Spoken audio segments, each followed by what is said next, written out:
In the world of alpine skiing, you've got careers that are all about longevity, about sticking around for years and years. And then you have careers defined by this brief, absolutely incandescent brilliance. Today, we're talking about Janica Kostelić, a name that's just synonymous with breathtaking talent, incredible resilience, and a legacy that honestly, it just defies how short it was. So let's just start with a number, 4. That's how many Olympic gold medals Janica Kostelić won. And to put that into perspective for you, that makes her the most decorated female alpine skier in the entire history of the Olympics, a record that, by the way, still stands. So, right away, this brings up the big question, right? How on earth did a skier from Croatia, a country not exactly known for its giant snowy mountains, completely rewrite the record books? And maybe even more importantly, how did she do it while fighting this relentless string of injuries that would have ended just about anyone else's career? Well, the story really begins with her family. Janica was born in Zagreb, Croatia, and for the Kostelic, skiing was a family business. Her father, Ante, was her super demanding coach from day one, and her older brother, Ivica, was her training partner, who would go on to become a World Cup champion himself. I mean, this was a tight-knit unit that really forged both her talent and her insane toughness from a super young age. And listen, she didn't just have potential. She literally exploded onto the scene. Her rise was just meteoric. At only 16 years old, she's making her World Cup debut and already competing in the Olympics. Just a few years later, she wins her first overall World Cup title. That means she was crowned the best all-around skier for the entire season. The Croatian sensation wasn't just some catchy nickname. She was the real deal, a true prodigy. But this is where the story gets really dramatic, because almost as soon as she clawed her way to the top, her body just started to fight back. Her whole career became this incredible high-wire act, this constant battle between her immense talent and these devastating physical setbacks. Right as she was hitting her stride, a horrible crash in training just shredded the ligaments in her knee. She was sidelined for an entire year. And this really set the pattern that would define her entire career. An amazing triumph, followed by a brutal injury, followed by an even more unbelievable comeback.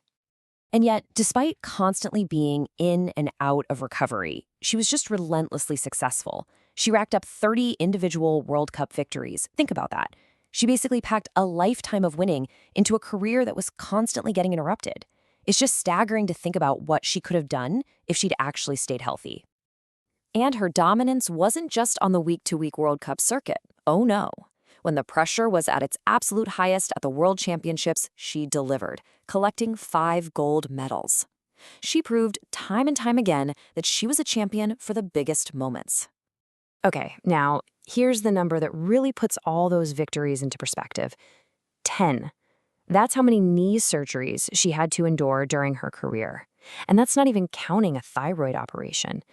10 times she went under the knife, and 10 times she fought her way back to the very top of the sport. It's almost unbelievable. So this constant cycle of injury and recovery, it all built towards her most legendary performance. After multiple surgeries, she shows up to the 2002 Winter Olympics in Salt Lake City with a giant question mark hanging over her head. Nobody knew what to expect.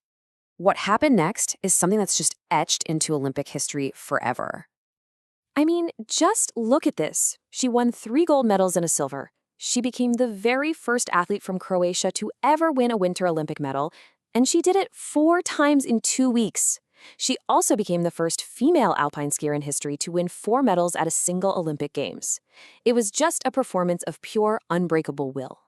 So after Salt Lake City, she just kept on dominating, winning more World Cup titles, more Olympic medals.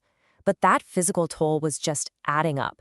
The constant pain from years and years of injuries was becoming unbearable, even for someone as tough as her. Her legacy isn't just about how many times she won. It's about the way she won. She's one of only a tiny handful of women to ever win a World Cup race in all 5 disciplines.